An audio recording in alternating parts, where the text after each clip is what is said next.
Well, good evening and welcome everybody to the meeting.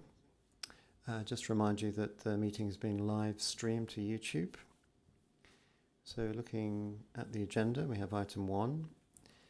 Just going to ask if we had any apologies for any members who are supposed to be with us. No, Chair, we haven't had any apologies, but I do note that Councillor Karim is joining online. Thank you. Excellent, thank you. So, Councillor Karim, can you hear us? Yes, I can hear you, Councillor Reader. I'm online. Okay, great. So, you're in the meeting. Item 2, any declarations of interest?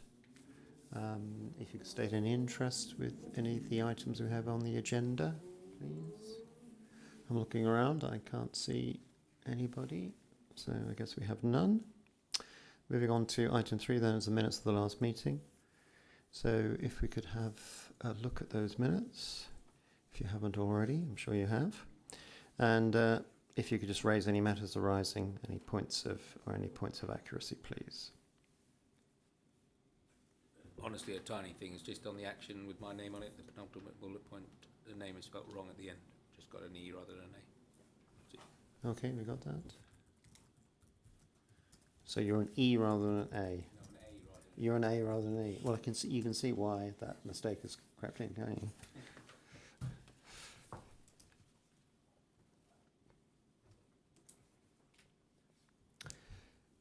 Okay, I'll ask if someone, I'm going to propose that they be adopted as amended. Do I have a seconder? Councillor Allen, happy to second that, Chair. Thank you, Councillor Allen. All those in favour? Yep, that's passed. Thank you. So, item 4, urgent items of business. Are there any urgent items of business? No, none notified to me, Chair. Thank you. Okay, excellent. Let's move on then to the main business items. Item 5, and we have the annual governance statement. And I'm going to ask Sanjay Prasha, the Borough Solicitor, to present the report, please. Thank you, Chair. In terms of background, the publication of the annual governance statement is a statutory requirement under the accounts and audit regulations. It constitutes a central part of the local authority's financial and operating transparency. The specific requirement under the legislation is for a document to be prepared and approved each financial year to review the effectiveness of the authority's system of internal control. It's also a statutory requirement for the annual governance statement to be approved in advance of the approval of the statement of accounts. Moving on to the contents, the effectiveness of the Council's governance arrangements is based in the document around each of 7 SIPFA principles of good governance. You'll have read the document, you'll see that a narrative is included against each principle underpinning the relevant structures and processes, as well as the in-year progress that's been made and challenges that have been confronted against each of those principles. The key areas of activity that I've referred to in the document over the last 12 months, and if I may say key successes for the Council, include the development of the Council plan for a 4-year period from 23 to 2027, the development of a climate change strategy, the initiation of a business change programme, the publication of the Council's local plan, the development of an economic strategy, the setting up of an Berkshire-wide prosperity board, obviously the passing of the budget, as well as progress in relation to the joint venture, particularly in relation to the Cooper's Hill site, which has now been completed, and ongoing work in the Market Street site. There have been challenges also. Conversely, there was a budget overspend last year due to the budget pressures that were picked up early in the year, but that overspend was mitigated quite substantially compared to the concerns that were arising at the beginning of that financial year, and that was down to a lot of work from the Executive Director for Resources and colleagues across the Council in terms of developing savings programs across the year. The other main challenge has been recruitment and retention, which I've referred to in last year's report. It continues to be an issue for the council, as it does for many councils, and that's something that's been considered currently under the business change programme. One of the projects under the programme is looking at recruitment and retention. There's a few changes in format from previous years, and the eagle-eyed amongst you will have noticed I've not made any specific or not issued any specific opinions against each of the 7 principles.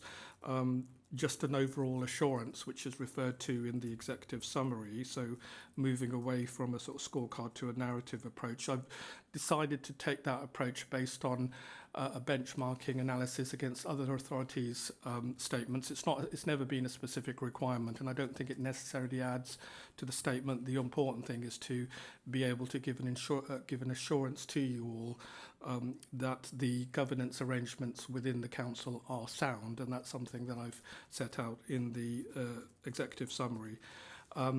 The last part of the report includes an assessment against the action plan from last year, and of the actions from last year, 4 you'll see have been completed fully. 1 was partially completed, and 1 in relation to whistleblowing. The review of the whistleblowing procedure has been carried over to this year, and you'll also see the action plan for this current year, which reviews a number of issues relating to the review of the Constitution. So I've set those out. I won't repeat them here. That's all I really wanted to say. I'm not going to go through the detail. If anyone has any specific questions, I'm more than happy to answer those. Thank you. Okay, let's open it to questions for Sanjay and Councillor Robertson. You're first. Thank you, Chairman. On page 16 of the agenda pack, under the Leadership and Management Development Programme, it said, at the bullet point, it said 45% of managers have completed this training due to lack of time. I think it should say 45% of managers have not completed the training due to lack of time. Thank you. I know the observation. I'm struggling to find the page because I don't have. Sorry, page 8 of the report. Thank you. Yeah, 45% of managers have completed the training due to. Absolutely. Thank you very much for bringing that to my attention.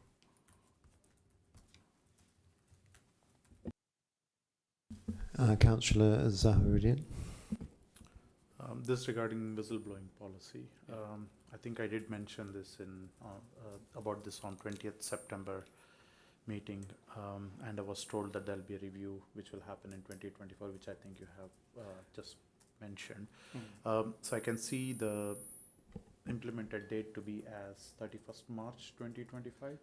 So if I'm correct, so the last review was carried out in 2015, so which takes us to quite a long period of 10 years. So my question is there anything we could do to bring that forward in 2024, so that there is at least 1 quarter in 2025 where most of the things that activities that happens does not have that pressure? Yeah, thank you. Sorry, I've got that right. Absolutely. So I've mentioned it and marked it as 31st of March. That's the long stop date. Of course, I will endeavour to try to get it completed before then. It's a question of prioritisation alongside some of the other competing priorities. What I would say is that we do have, as you mentioned, a whistleblowing policy. I have reviewed it in terms of its compliance, with legislation, and the legislation is the Public Interest Disclosure Act. It still reflects the requirements of that act. I think part of the big issue is really to make sure that the policy and the procedures are fully acquainted across the council, and I think that was one of the concerns when I discussed this matter with the Executive Director for Resources and the Head of Internal Audit a while back. I think it was more about the awareness across the council, not just across the council but outside the council, of the existence of the policy as much as the detail. So the existing policy, we have had whistleblowing complaints and people have used it, and we've not had any concerns raised to me regarding the accessibility. But the question is not so much once somebody's brought a whistleblowing complaint, it's making sure that people across the organisation are aware of their existence, and also that if you bring a complaint that you are protected. And I think that's the key part of the policy, that people should feel that if they were to bring a complaint under the procedure, that they are protected by law and the council's procedures. Thank you. Councillor Allen. In section it's section A, where behaving with integrity, on page 12 of the report 4 in your report, it mentions the 17 code of conduct complaints, which is, I suppose, one better than last year. It was 18 last year. But there, can you remind me? There's a separate report that comes forward about the code of conduct complaints. When does that get published?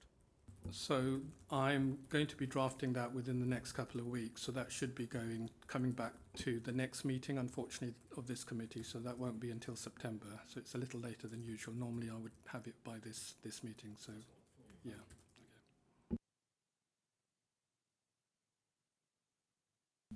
Okay, I have a question. So it's on Appendix B, Item 2, Financial Management. Ensure all weaknesses identified in 23-24 budget monitoring, internal audit are remedied. This committee has heard 2 reports from internal audit which had advisories made. I'm just wondering whether that action is achievable by the time that you've set. Yeah, that's my intention, Chair. Obviously, I will be partly in the hands of the Head of Internal Audit in terms of when that process can be completed, but certainly we would be endeavouring to complete all the actions within the financial year. Stuart. Thank you, Chair. Stuart McKellar, Executive Director of Resources. Yeah, the finance team comes under my remit, so I can confirm that work has already started to address the issues. So, as an example, all budget managers for 24-25 had to sign that they had received and understood their budget for this year. That's a starting point of making sure that we're transferring the responsibility firmly in the hands of budget holders rather than the level of support they have looked to receive from the finance team in the past. That's really what the core of the findings of that report were, is making sure that the financial abilities and capabilities and ownership was in place across the organisation, and we will make sure that continues throughout the budget setting process for 25-26. Councillor Zaharuddin. Page number 20, Appendix A, Annual Governance Statement Action Plan Update 23-24. Yep. Contract monitoring carry forward from 2022-23. The status says as in progress with implementation deadline as 31st December 2023. So is it something that's going to be carry forward for 24-25? So the work has started, and that's under the auspices of the Strategic Procurement Group. So we have got a contracts register that's being developed. It's not completed at the moment, but that work will continue, but it's not part of the action plan for this annual governance statement. I don't know if Stuart wants to add anything to that. Yeah, happy to. Thank you, Chair.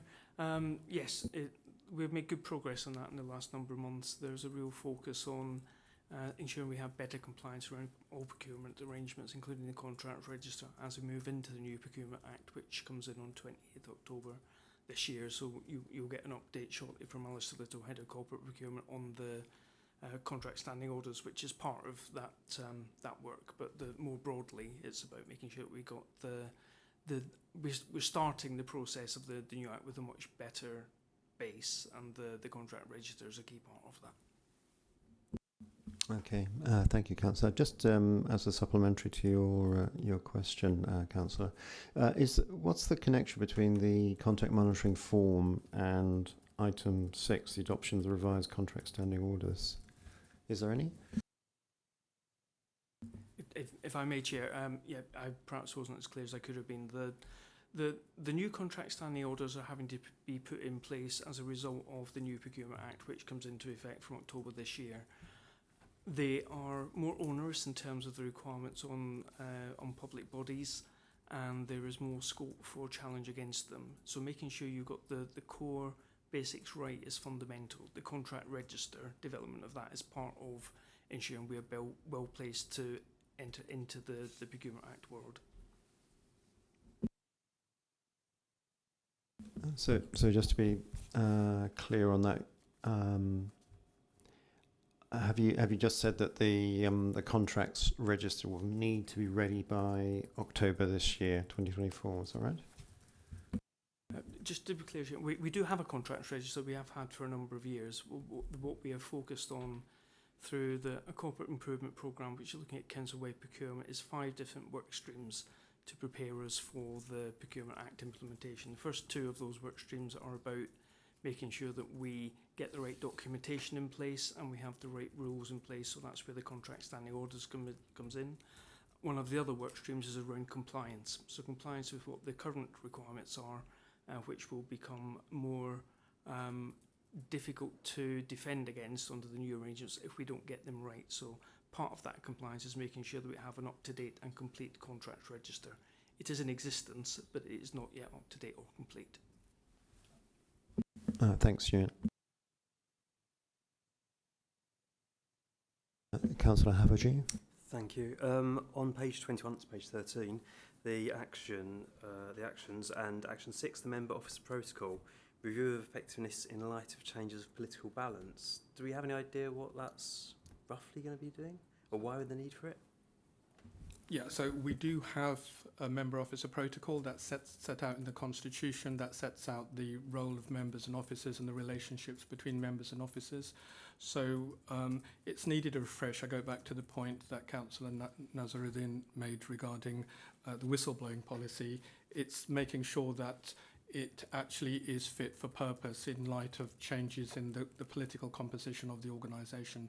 It will go through the Constitutional Review Group, so it will be member-led in that respect. So at the moment, we're not anticipating or proposing any changes, but clearly we want to make sure that in terms of the political environment, that protocol works for both members and also for officers. And that's also part of good governance. There's been a number of corporate failures in other authorities where member-officer relations haven't been good. Fortunately, that doesn't seem to be an issue here. It hasn't been. But nonetheless, it's something that we do need to keep an eye on to make sure that the structures and the processes we follow are ones which both members and officers can sign up to and can subscribe to. Okay, thank you.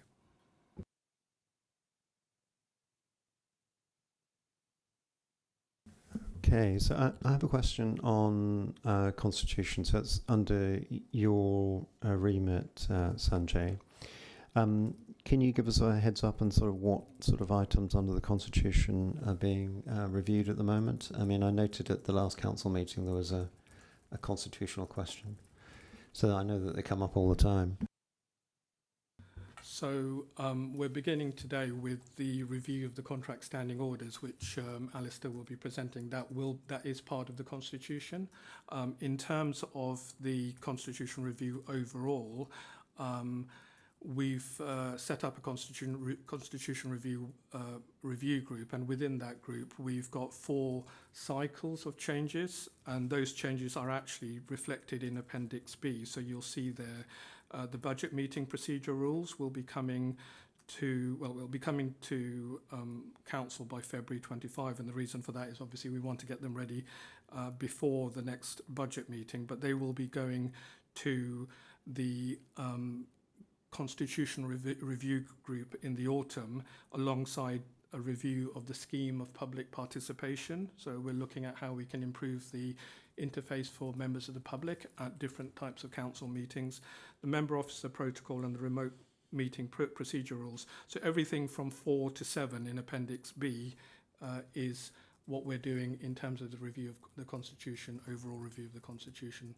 There's a separate process which I'll be involved in, which is more sort of minor consequential changes, primarily to the scheme of delegation. We have a process which was agreed by this committee in 2017, Councillor Allen will recall, which permits the monitoring officer to bring a report to the chair of the Governance and Audit Committee to agree those more minor consequential changes. So that will be a separate process. But the main one will be in relation to items 4 to 7 on Appendix B, alongside what you'll be hearing from Alistair around today. Thank you very much.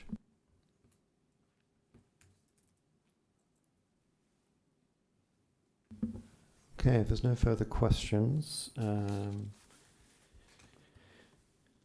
going to ask for a member to move the recommendation on 2.1, page 7.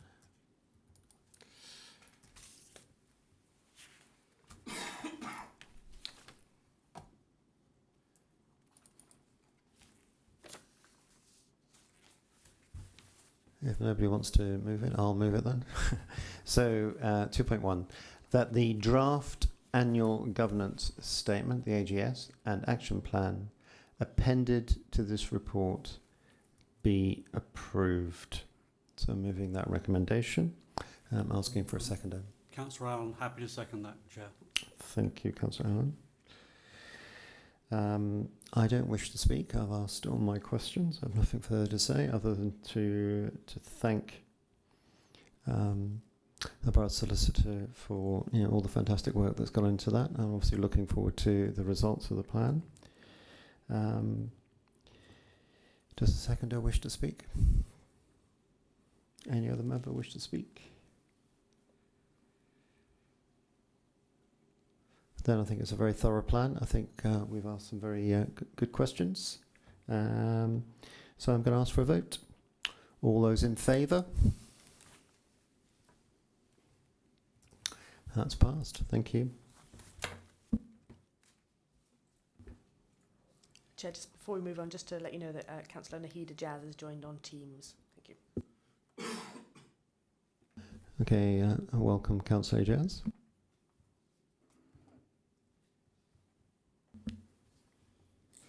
Right, moving on to item 6. It's the adoption of the revised contract standing orders to the Constitution. We've had a little preamble in our discussion about the governance statement. And I'm going to ask Alistair Little to present the report, please. Thank you, Councillor, and good evening, everyone. As Sanjay mentioned, the contract standing orders form part of the Council's constitution, and specifically they represent the rules and governance and procedures that we apply as an authority to how we procure and contract for works, goods and services externally. That is governed, as well as our internal rules, by the standing orders via procurement legislation, which is currently the public contract regulations, but they are about to be replaced by a new piece of legislation, the Procurement Act 2023, that came in last year. The government delayed adoption of the Act, so it is current legislation, but they've delayed the adoption of it until October of this year to allow authorities and other commissioners time to adjust and amend their processes to take account of those legislative changes. And that very much is much of the driver behind these new standing orders, as they integrate all the new directives that we've been given through this legislation in terms of how we need to procure goods and services externally. I would say, with respect to the legislation, it is genuinely the most wide-reaching change in procurement law that I've seen in my career.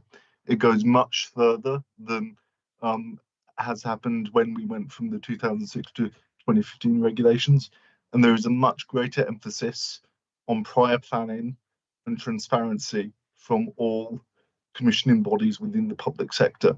So there's a lot of actions that we're required to take, both in terms of pre-market engagement and in terms of post-contract award, to manage things as they move forward and being open and about publishing what our various actions are going to be. And that is what the standing orders are bringing into place, enshrining those requirements into our internal processes and making clear to officers what their responsibilities will be in respect of that new legislation. In addition to that, we did have, as some of you may be aware, a number of audits over the past 4 years of a variety of procurement activity, and that has identified a number of areas where the council as an organisation could improve our internal processes beyond just the legislative requirement. And that was actually identified by another external auditor just this morning that we've received additional reporting on. So what we've also done to avoid saying to officers and to members equally, here is a load of new rules, and then 6 months later, here's another load of new rules. We waited until the adoption of the Act, which will be coming in October, and integrated all those internal changes into the standing orders at the same time. So there are a significant number of changes to go through in the standing orders, which I'm not going to go through in detail, but what I would summarise as is we have tried to introduce a more proportionate and balanced approval procedure, in that we are giving more and increased independence and control to officers at lower levels of spend where there is reduced risk, and where, as I say, it is not proportionate to say it has to go to an executive director or a member for such a low level of spend. But equally, we're actually increasing the scrutiny, the governance, and the member oversight for those higher levels of spend. So you will actually have greater control where we consider there to be both more risk, but also more impact. And again, coming back to that legal point, we're making clear where we need to publicise the decisions and the methodologies that we need to do it in respect of the new Act.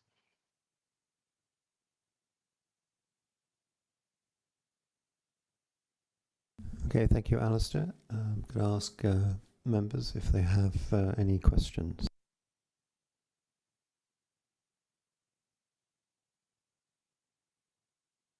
Councillor Neal. Thank you, Chair.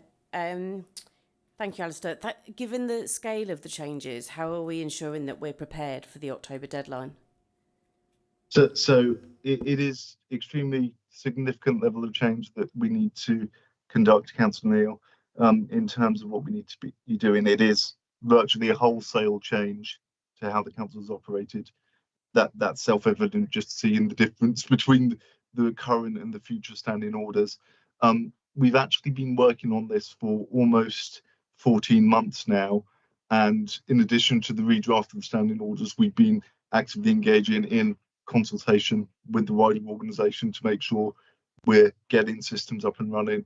We've recruited some additional temporary resource to support the preparations, and we're preparing a number of elements related to standard template documentation and guidance and better infrastructure to support colleagues through what is going to be a more complex system, admittedly, because of the new legislative requirements. And we are still in the process of preparing that. Just because of the volume, we are likely to be going up to the deadline of October to have everything ready, but that is not unusual. Many local authorities are in that place as well.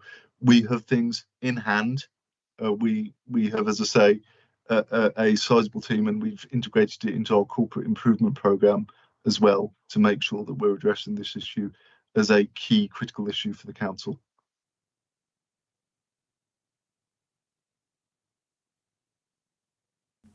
Thank you very much, Councillor Allen.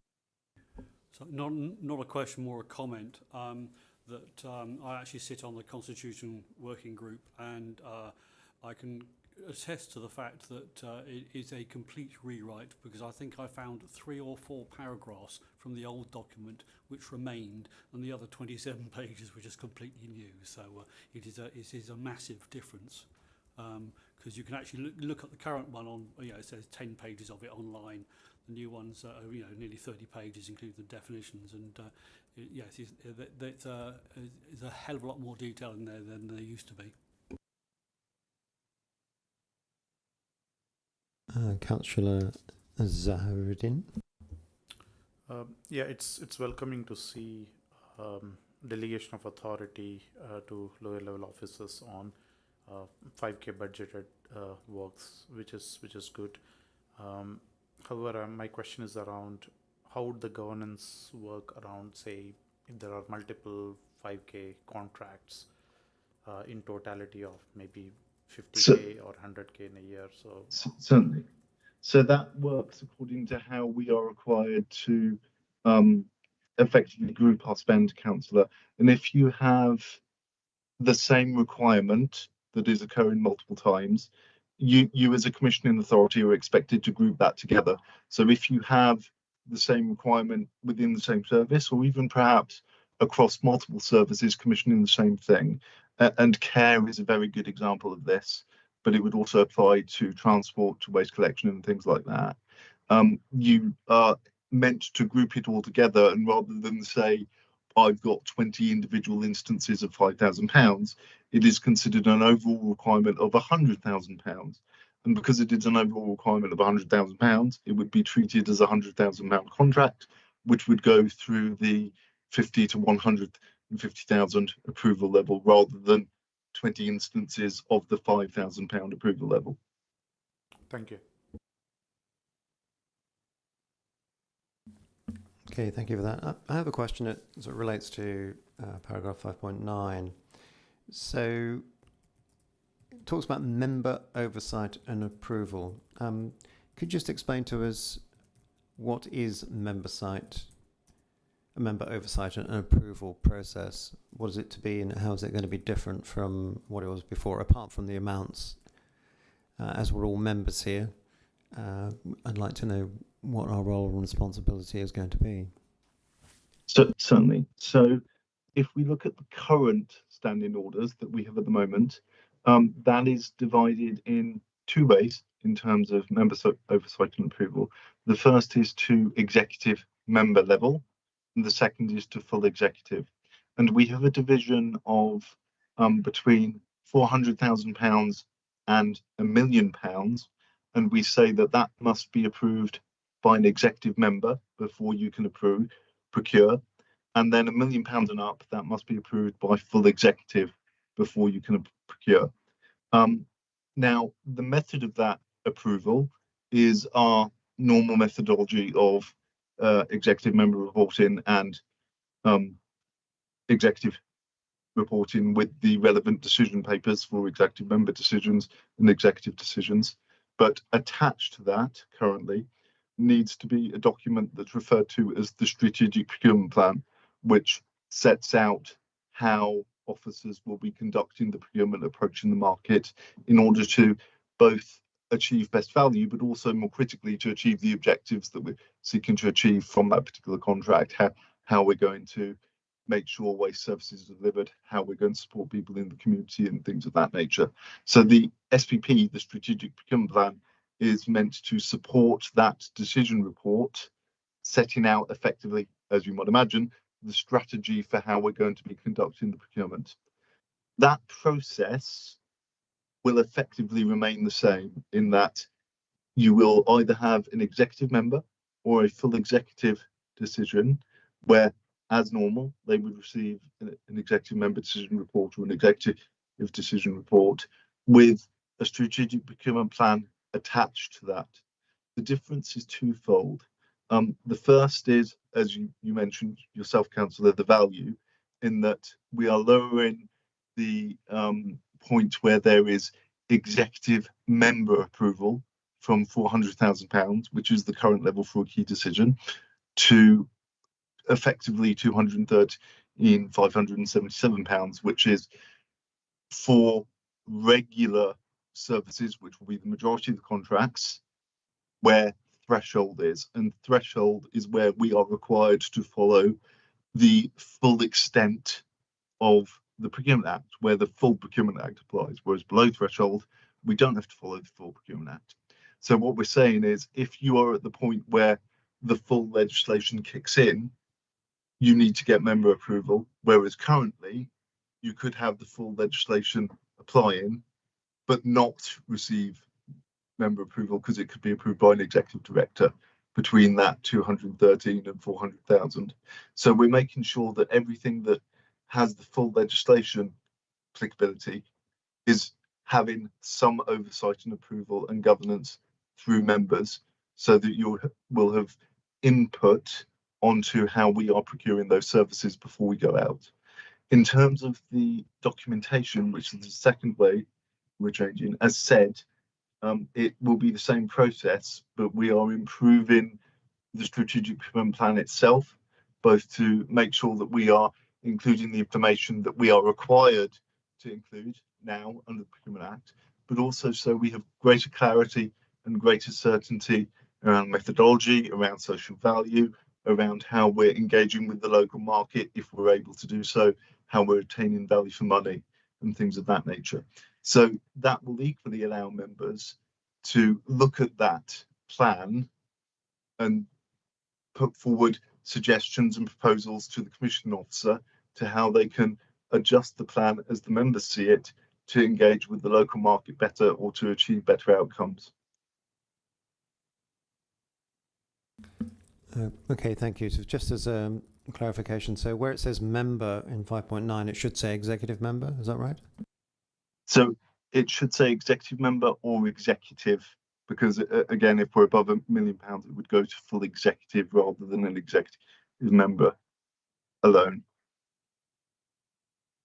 Okay, so is it possible to make that change? I'm just thinking if members of the public, residents read this, they might think members are all councillors when that's not the case. Certainly. Councillor Allen. A couple of questions. Firstly, when will the links be completed? There's lots of reference to links in the document. Indeed. Will they be in place before the full council meeting agrees this?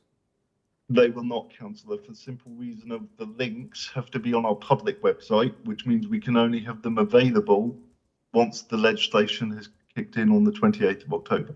Okay, thank you. And the other one is, where will it define what the valuer's threshold is? So because thresholds change, Yeah. This is why they have an odd number. They get updated every 2 years because they match the European levels. That has remained despite Brexit.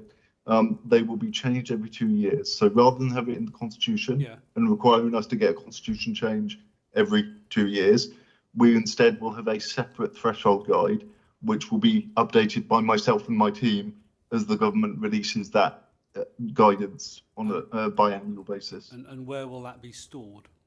That will be held, because that is for officers to refer to, that will be held on the intranet rather than the internet site. Okay, thank you. Councillor Zaharuddin. I'm hearing there is going to be significant changes in our SOs with regards to procurement. I guess that means any renewals past October 2024, 28th October 2024 to be precise, would have to comply with these updated SOs, I believe. And correct. If that is the case, do we foresee any potential challenges with existing suppliers with regards to any business continuity where there could be non-compliant by that date? So, in the sense that I think perhaps you mean, Councillor, no, but once I've given my answer, you may come back and say perhaps you want to ask something slightly different.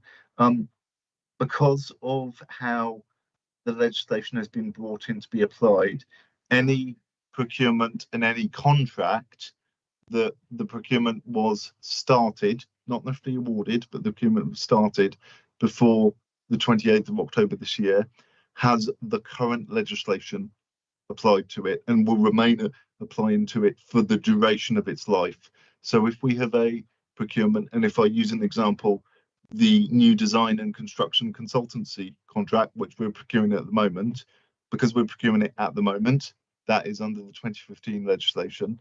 And although that contract term is going to be until 2035. It will remain under the 2015 legislation until 2035 for that contract. Any procurement that is started after the 28th of October has the new legislation applied to it. So what that means is, in terms of current providers, current suppliers, they remain compliant under the current contracts with the current 2015 legislation until it ends. And then the subsequent contract after the end of that will be under the new legislation. And at that point, the supplier needs to demonstrate compliance with the new legislation. But equally, whilst the government has given us a year to adopt it in terms of our processes, the government has also been given a year of training to industry as a whole. And it's not just restricted to single sector.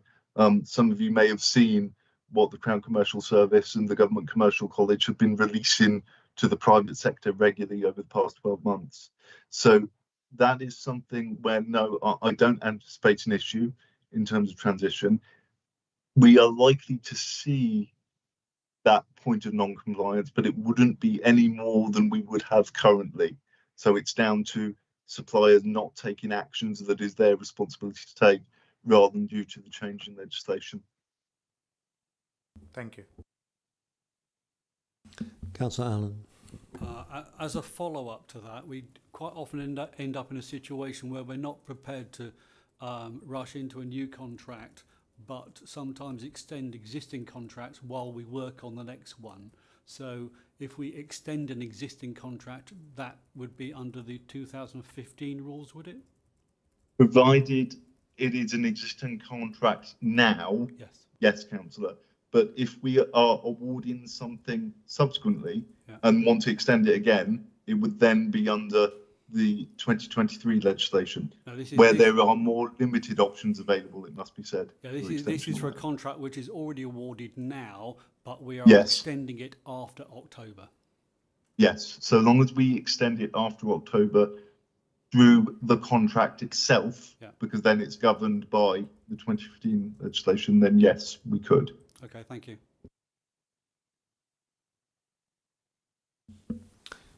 Okay, so Alistair, I'm still looking at paragraph 5.9.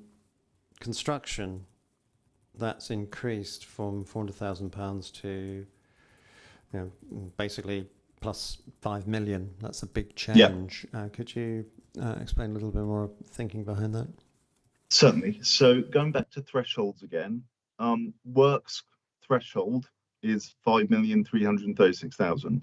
And the reason why it is such a big number is due to the average cost of works contracts. As I'm sure many of you are familiar, if you're dealing with a construction contract, £1 million is, relatively speaking, pocket change, because they're often multi-million-pound contracts. So the point behind the threshold is effectively, this is the point where you are commissioning a contract of significant scope and value, such that it would be of interest to the national or international market. So what the legislation is saying is under £5 million, because of the nature of the construction market, it will not be of interest to the national and international market, and therefore is below threshold. If we had left works where we had it, where you needed to go through member approval and executive approval for £400,000 for works, that is the equivalent for a services or a light touch contract of saying we want to have member oversight and approval of a £30,000 contract in terms of scale. So it's not proportionate to say a £400,000 construction contract should have member oversight. So it is again about being proportionate according to what you're commissioning. So just so we're all sort of clear on this, so is it possible then that a construction contract up to the value of £5,336,936 could be approved without executive member oversight? It is possible, yes, Councillor. We would be advising commissioning officer, if they are that close to the level, to treat it as above threshold and take it through. But yes, it would be possible. I see that Stuart wants to come in on this. Stuart. Please remember, Chair, though, when we're talking at the moment about the procurement of it, there's nothing that would make its way to the point of procurement without having a council budget approval for that kind of scale. So it would go through a full visible process before it got anywhere near the procurement stage. Okay, thanks for that. That actually was going to be my next question, which is Alistair has very eloquently explained it can be a fairly complex algorithm that needs to be applied in these sorts of decisions. So my question was going to be, is there oversight of that process? I mean, are any of those decisions taken out and audited against the conditions, the algorithms that should be applied? I guess that's a question to you, Alistair. So in terms of the current position, the answer is yes. That's why we had the procurement audits that we've had, and we've acted on the findings that those resulted in. But actually, in terms of the supporting infrastructure for these standing orders, one of the things that I've identified with my team and that we're developing at the moment is that quality assurance process where we as a corporate procurement service will have oversight of decisions that are made below those member approval levels and make sure that proper process and proper governance is being followed. We have below the member levels still a very detailed governance process that again is being proportionate to what is going through for officers to follow. So even though it's not being overseen by a member, if it's not being overseen by an executive member, there is still a very detailed governance process with detailed reports that need to be recorded to officers and multiple officers at multiple stages, even if it isn't going to members. And as I say, we are looking to see how we can give some quality assurance for those lower levels as well as the higher levels in response to the audits that we've had already.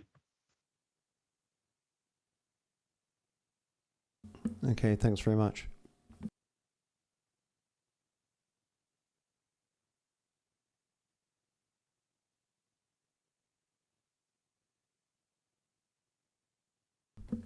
Okay, if there's no further questions, I am going to move that this committee recommends to the council that the proposed contract standing orders be adopted into the council's constitution.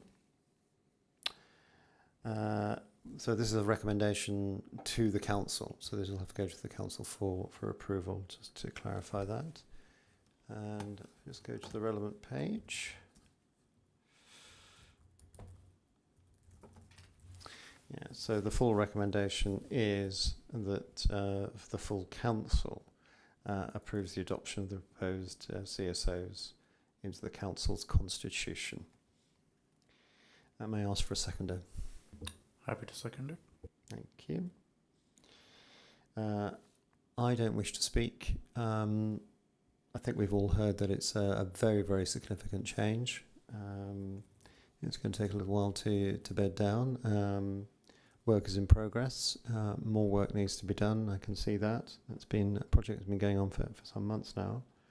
And obviously we wish all the officers and executive members involved, our best wishes and more power to the ROBO to get this implemented as is required by legislation.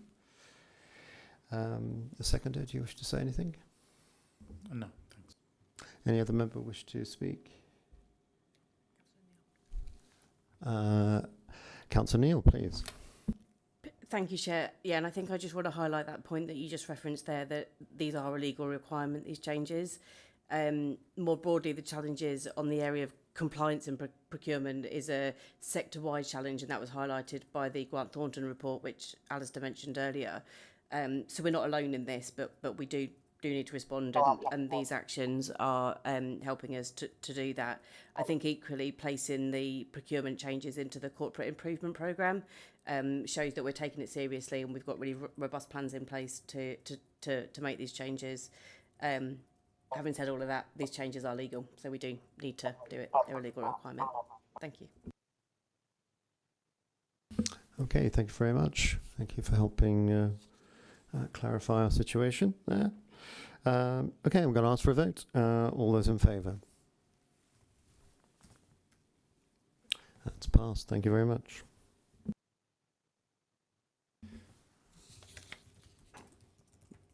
Okay, moving on to item 7, external audit update, and we have Andrew Cardoza from External Auditors who's taking over with us, and I'm going to ask Stuart and Andrew to present the report, please.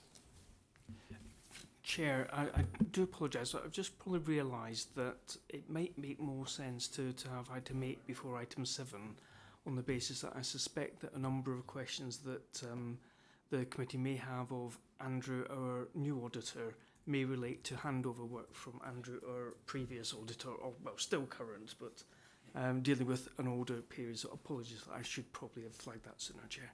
So it probably does make sense to start with the update from Ernst & Young on value for money, and then naturally lead into the 23 accounts. Okay, thank you, Stuart. I accept your recommendation. So we're going to have item 8 first, and then item 7. Okay, so item 8. Stuart and Andrew, present your report, please. Thank you, Chair. Thank you, Stuart. Yes, just to set a bit of context for and as a reminder of previous discussions at this committee, this report is our interim value for money report for the year ended 31st of March 23. As a reminder, the background to this is that in light of the Minister's announcement about a year ago that a resolution to the backlog of audits on a national scale would require legislation, which we are hopeful is still in train. King's speech and everything put to one side. We were also asked to make sure that we continued to update our value for money reporting. So this is an interim report. The final report will form part of our final conclusion on the 23 audit. Within that context, I will take the report as read, but for the purposes of just highlighting a few things contained within the report. Firstly, overall for the report summarises that we have no significant weaknesses identified in the arrangements for the year ended March 23 under the 3 reporting criteria laid out in the report. However, just a few things to highlight to committees. So on page 116, we've got one recommendation under the financial sustainability. We note that the Council doesn't have a single unified medium-term financial plan. All the component parts exist. However, best practice would be to have a unified plan that looked and covered all the areas laid out in the report that we've highlighted there. That is a recommendation and doesn't affect our overall conclusion. Equally, on page of your packs, page 119, Sanjay referenced earlier the requirement under the regulations to produce the annual governance statement. We note for the 22-23 governance statement, which should be presented alongside the annual accounts, came to this committee in September last year, and therefore is not strictly in line with the regulations. Whilst we don't think that requires a inspection period to be rerun, we're just bringing that matter to your attention. And then the final one, just to highlight, and there is some continuity here when we get to Andrew's audit plan for 23-24, we note on page 121 the reports from other bodies, which is one of the things that we look at as part of our work. The report from that covers the SEND provision within the area.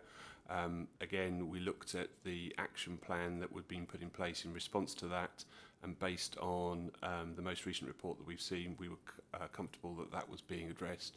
But again, as given the nature of the report, we are highlighting that as a key area that we looked at. Happy to take any other questions, Chair, that members might have. Okay, do members of the committee have any questions?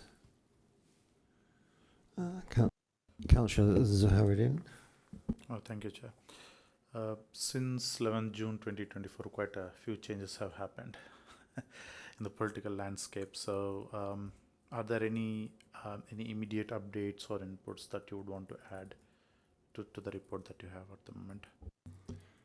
There's nothing that would affect the report as it stands. Obviously, as I said, we will finalise our reporting, which will largely consist of the commentary that you see when the guidance is issued in response, following the legislation that we're expecting to pass. We will update if there is any update at that point.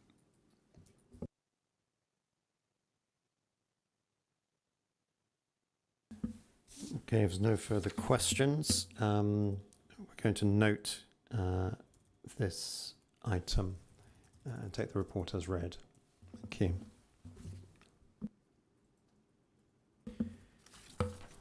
So, going back to item 7, external audit update, part 2. Stuart and Andrew, please. Cheers. Thanks. Thank you, Chair. So yeah, part 2, as you say, yeah. So 23-24, we'll bring the plan to yourselves. The good news is that we did write this in April, so we actually kind of on track, back on track in terms of producing the plan by March, April time, bring it to yourselves. Timing of audit committees meant that you're only now seeing it. Hopefully you've had it earlier than this. So again, just as Andrew, your previous auditor, said, I'll take it as read, the report, and just highlight some of the key points that I'd like to draw to your attention. So the first one is on page 73 of the pack, page 2 of the report, and that's just the materiality levels that we go through. So we base it on 2% of your expenditure. It's the kind of first year audit. I need to get to know you. We need to know the sets of accounts, etc. So I wouldn't go any higher than that in the first year. So 6 million. It's still a large number, which is why we've also got the procedures that we designed to look at and detect errors at 3.9 million. But again, then the misstatements threshold of the information we bring to the Governance and Audit Committee is 300,000. So again, you'll see anything that above that level that we'll bring to your attention. And obviously we'll have discussed it with Stuart and his team well ahead of that. At some point, obviously we'll review the file with Andrew and his team from EY. If it's a disclaimed opinion on 23-24, which we expect it will be, 22-23, then we'll want to kind of look at the last signed statement of accounts and the file that relates to that. But again, that will be in discussion with EY and Andrew in terms of what's appropriate and when we can do that. On the next page, page 74, again, it's important just to note the other bodies that we work with. So internal audit, obviously, we work with them and we look at their work, and I've explained previously when we were here that we take it into account. We don't rely on it, we take it into account. Then on the real estate valuation experts that we have, again, the numbers that you have in the accounts for PPE, property, plant and equipment, are very large at 700, I think it's about 570 million, plus the investment properties at about 125 million. So again, we need to have our experts look at the experts that you've employed. And then the pensions liability numbers that you have in the accounts, again, very large numbers. So we bring in our own specialists from KPMG to look through those assumptions and the numbers that you have in the accounts. Then, sorry. On the following page, page 4 of the report, you can see the significant risks and other audit risks that we, through our planning and risk assessment work, that we've determined impact on your accounts and the audit. So valuation of land and buildings, like I said, very large number that's in the accounts. We will look at that, and we'll look at that in detail. Valuation of investment property, again, large number, 125 million in the draft accounts. So again, we need to look at that. Valuation of post-retirement benefit obligations, so the pensions liability number that you have, again, very large numbers, so we need to make sure that they're right going through the accounts. Management override controls, that's in every single audit plan, it's not just here. but that's because of the pervasive nature of management, the ability of management to manipulate the accounts. We need to make sure that that's not happening, and we design our audit procedures to look at that and be able to detect it if it is happening. The other audit risks, expenditure recognition and expenditure classification. So recognition is about whether it's the right amounts going through the accounts, whether it's appropriately and accurately reflected. And then the classification, just in case, one of the things that we've seen is the switching of revenue and capital. So making sure that the right revenue is classified in the accounts and the right capital is classified. Value for money, just as Andrew's just taken you through. So the three criteria that we look at are financial sustainability, governance, and the 3 E's, economy, efficiency, and effectiveness. The rest of the document takes you through that and what we look at, why we look at it, and then how we address it. So I won't take you through all of that, but happy to take questions, obviously. The next page, just to draw your attention to, is on the mandatory confirmations. And again, this is about the Declaration of Independence. So again, it's making clear to yourselves that we are able to undertake our audit unfettered, unimpeded, etc. And that's really important. Value for money assessment, just as we talked about, just on page 88 of the pack. So we've actually identified it through our financial, through our planning and risk assessment, 2 potential risks in terms of financial sustainability and governance. I'll just talk you through those. So the first one is about budgetary management and procurement. And again, in terms of page 89, so the internal audit reports that you've had, which you've mentioned earlier, and talk about the budget holders, and again, Stuart mentioned it in terms of making sure that the budget holders know what their responsibilities are, and we need to go through that to make sure that that is happening, to make sure that that's the appropriate amount of control that's happening there.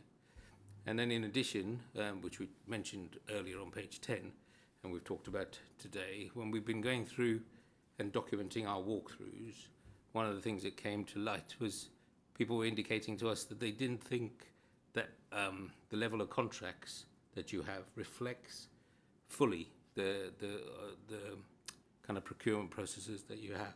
So again, part of the work that we will do is to go through that and make sure you have all those contracts. The next one on page 90, again mentioned by Andrew from EY, is about the send and the particular amount of expenditure you have in there, and whether or not that's accurate, and how is that being governed, and how is that being monitored. And again, part of the work that we'll do going through that. Then on page 91 is the governance. And again, when we've talked with yourselves, we've talked with officers, there is a large number of new members, and it's making sure that you've had the, we'll go through minutes, we'll go through the support and challenge you've had, we'll look at the training you've had, and we'll make sure that the training is appropriate to make sure that you are able and sufficiently comfortable to be able to undertake your role as members in terms of scrutiny and challenge. And that was it. We've been through the team, you've been introduced to the team previously, so I won't take you through that. The audit fee on page 24 of the pack, 95 of the pack, 304,000, and again, quite significantly higher than the scale fee for 22-23, but that was the scale fee. Undoubtedly, when Andrew reports the final fee for 22-23, then you'll be able to compare like and like or not. But that was part of the tender process. And that was it, really. Chair, happy to take questions. Okay, thank you very much, Andrew. As you said, it was delivered before this meeting. We appreciate that. Any questions from members? Councillor Zaharuddin. Thank you, Chair. So it's more a suggestion than a question. So just I'm in this committee for almost now more than a year. So one of the things I have noticed is, like, when this report comes out, usually it's a good 2 to 3 hours of preparation, read, making notes, jotting down things to come prepared for this meeting, which we do. It's our job, so it's fine. I'm thinking from a resident's perspective. Like if a resident wants to look into this report and take away few key points out of it, with a maybe 15-20 minutes of read, or maybe 10-15 minutes of read on a way it's presented as a summary. So bit more pictorial, bit more number centric than lots of text. So it's more about is there a way we could add a summary in a shorter version, a lighter version, which could be easily grasped and understood by pretty much anybody, any residents who would want to spend very short amount of time on that. With the plan, it's a little bit difficult because there's so much that we have to put in there. There's so much that's kind of required by code. With the ISA 260 that we will bring to yourselves, so the final report on the accounts, the executive summary on that, whilst it goes to many pages, usually when I present it to audit committee, I just present one page. Everything is summarised on one page. Similarly with the auditor's annual report that you'll see from EY before you see ours. Again, we have a one-page summary covering all of that, and again, people can readily be able to take that in. Different with the plan. I'm not quite sure what we could do with the plan to make it much more concise than we have now. Yeah, that's fine. The plan is okay. It's just the reporting side I was more alluding to, and also the EY reports. There's a summary sheet or a summary page, but again, it's very textual. So with more data presented in a nuggets format that could be kind of grasped by residents would be very much welcomed, and I think it would make more residents to show interest in these reports. Sure. Okay. Okay, thank you. Sort of on that vein of making this the workings of this committee accessible to members of the public, our residents. So the most significant risk you've got is valuation of land and buildings, valuation of investment property. I mean, the last time I looked at the balance sheet, I think we had £700 million in long-term assets. So perhaps you could explain in sort of layman's terms why that's kind of top of the list in terms of auditing and risk, please. So again, plain and simply, Chair, it is because it is the biggest number you have in the accounts, and it is the one that goes through in lots of other places as well. Through in terms of like when you look at depreciation, you look at the way that the numbers of properties that you have, how they're classified. For us, we do spend a lot of time on that particular balance. And again, as I explained right at the beginning, so we split it between property, land and buildings and investment properties. When we look at the work that your valuers do and how they value your assets, and especially the PPE and those large numbers, there are lots of assumptions that they're making. There's lots of judgment that they have to bring in as valuers. So we use our own valuers, otherwise it's kind of auditors trying to audit valuers, which they're an expert. We're not an expert in that field. So we have our own valuation team, real estate team. And as part of that, with this being a first-year audit, being a large audit, being very large numbers in the accounts, they're actually going to spend time on this audit. And they'll go through the assumptions that your valuers have made. They'll look at the classifications. They'll look at how you've broken down the various assets that you have, and again, the different types of valuation you've used, and go through that in specific detail, because we have to ensure that that number is accurate. Within materiality, but still accurate. And so what are the consequences of valuations being off? So, again, in sort of layman's terms, I mean, a lot of us own property. There are property prices which we can always mark to market our assets. Obviously, it's much more difficult, these sorts of assets. But unless we intend to sell or buy, it's not really material until that point. So again, I'm just encouraging kind of a layman's type explanation. Yeah, and again, from our point of view, making sure that the accuracy through the accounts, but then you also have other elements that go through that are charged against the assets. So again, you're depreciating those assets, you have to make sure that the asset value to begin with is right, so that the depreciation as you go through the accounts is correct as well. If you are going to make decisions based on the asset value, you need to make sure that that asset is correct. If you're making decisions to sell, you need to make sure that you're selling at the right price. If you're worst case scenario, if you need to demolish something, again, you need to be able to impair it at the right amount. And again, it all comes back to the valuations that you have going through the accounts. Okay, thanks. So, one of the areas you're looking at is value for money, so improving economy, efficiency, and effectiveness. So, if you look at those assets, do you look at the way in which we're actually using the assets, to generate income or minimise costs, to help with the budgetary situation at the council?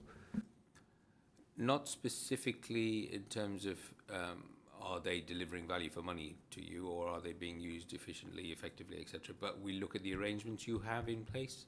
So part of the discussion we'll have with Stuart and his team in terms of the MTFP is how have you determined that your assets are being used to their full potential? How have you made sure that they are utilised efficiently and being sweated, put it that way. So in terms of that, it's the arrangements that you have as council to make sure that that's happening, as opposed to us assessing that. Okay, so thank you very much for that. I've read external auditor reports of other councils that have had some difficulties with their finances, and I think those reports are very insightful from their external auditors. Will you be bringing to the audit experience from other councils, so you can help us anticipate, spot potential issues, introduce us to best practice, things which are working well in other councils? Yes, in terms of, I think I pointed out previously, we now have 75 local authorities that we audit as part of the new tender that we won. And as part of that, we will have moderation meetings between all of the partners and directors and senior managers that work on those audits as we go through the audits. If there's something that somebody spots, either a weakness or as you said, good practice, then and we think that we should share that, then we will bring that. In terms of value for money work, absolutely. Again, the moderation is really strict and really quite time-consuming in making sure that we are comparing between councils and seeing where there is good practice. So again, we will bring those. We will make recommendations, and those recommendations are based on experience, not just of the local authority landscape, but the wider public sector, but then again wider as well in terms of all the KPMG's audits that we have. And there's no reason why you can't be the best of the best. And if we think that there is a recommendation that would work here, then we will make that recommendation. But we will always make a recommendation that is pragmatic and implementable, as opposed to something that's just theory. We don't want to make a recommendation that will never be implementable. Thank you very much. It's a very comprehensive answer, Andrew. Councillor Zaharuddin. Would MMFs be under the radar of audits? Money market funds, or would it not be? I can't think why. I mean, we'll look at financial instruments, we'll look at how you invest your money, and we'll look at the return that you get from that. Possibly it's a question of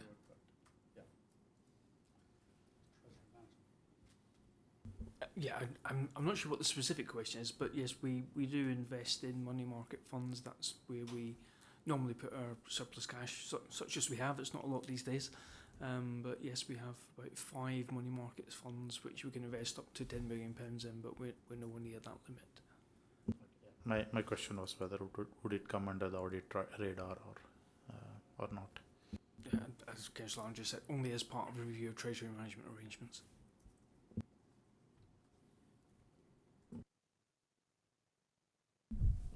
Okay, well, thank you very much for the report and the questions and answers. So just remains to move to note this report and take the report as read, and to thank the authors, and we're looking forward to seeing the results of that. So the item is noted.